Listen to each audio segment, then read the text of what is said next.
sur ce coup d'État, parce que c'est de ça qu'il s'agit. Et à l'image de ce que le député maire Omar Cissé a dit, dire que ce n'est pas un coup d'État constitutionnel ou un coup d'État institutionnel, mais c'est un coup d'État. Et c'est la raison pour laquelle nous sommes venus aujourd'hui pour dire à l'opinion nationale et internationale que nous comptons nous dresser contre cette forfaiture, contre ce coup d'État. En quoi faisant? En restant sur des principes constitutionnels. Et à ce titre, nous comptons répondre à l'invitation de la société civile, en l'occurrence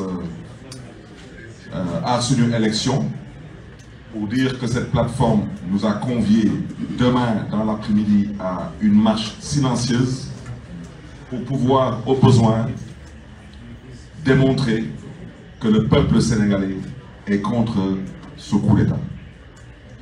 À l'Assemblée nationale, la coalition Taxawu Sénégal l'avait dit avec force, l'Assemblée nationale du Sénégal n'est ni outillée ni habilitée à proroger le mandat du président de la République. L'Assemblée nationale du Sénégal n'est ni outillée ni habilitée à proroger son propre mandat. Et la raison pour laquelle j'insiste là-dessus, parce qu'on veut nous divertir, mais il faut qu'on se comprenne. Dans quelques mois, si Macky Sall réussit son coup d'État, vous comprendrez aisément qu'il sera le seul maître à bord, parce qu'il aura les coulées franches pour dissoudre cette Assemblée nationale. Elle aura déjà fait ses 2 ans. Et je vous rappelle que bien avant le terme de ces 2 ans, M. Macky Sall a tenté de dissoudre cette Assemblée nationale. Donc cette Assemblée nationale aujourd'hui, peut-être ne réalise pas la gravité de l'acte qu'elle a eu à poser, mais je voudrais dire et le répéter avec force. Nous sommes obligés de nous dresser aujourd'hui contre ce qui se fait, parce que ce qui se fait aura logiquement une suite. Mais je voudrais surtout, chers amis de la presse nationale et internationale, réitérer ici la position de notre leader, le président Khalifa Abubakar Sall.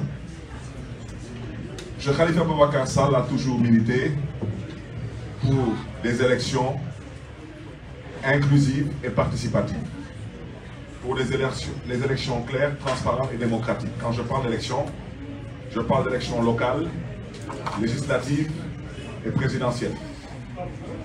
Nous sommes toujours dans cette dynamique parce que nous considérons que dans une démocratie, nous devons permettre à la démocratie de pouvoir respirer. Je voudrais aussi rappeler à l'endroit de l'opinion nationale et internationale que quand le président Khalifa Abubakar Sall prenait sur lui la responsabilité, après en avoir informé ses colistiers de la coalition d'opposition d'alors, de sa volonté d'aller participer à ce dialogue, c'était parce que le Sénégal était face à des problèmes et qu'il fallait impérativement trouver des solutions pour sortir le Sénégal de ces problèmes. Aujourd'hui, on nous invite à un dialogue, mais je voudrais vous rappeler aujourd'hui que le Sénégal n'est pas face à un problème. Le Sénégal a un problème. Et son problème se trouve être actuellement le président de la République. Donc il faut qu'on se comprenne.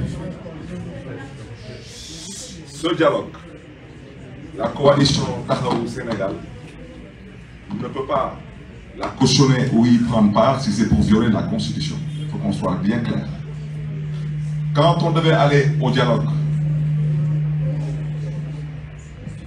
quand on devait y aller, et on a eu à le dire là-bas, dire que notre position, c'est que les élections doivent être inclusives et participatives. Qu'on doit organiser une élection et non une sélection, voire une élimination. Et ça reste toujours la position, le principe de notre leader et de notre coalition. Donc, nous voulons aujourd'hui surtout appeler tous nos militants, tous nos sympathisants à rester sur leurs principes. C'est des principes de défense de la Constitution et des lois et textes en vigueur dans ce pays. Merci à vous.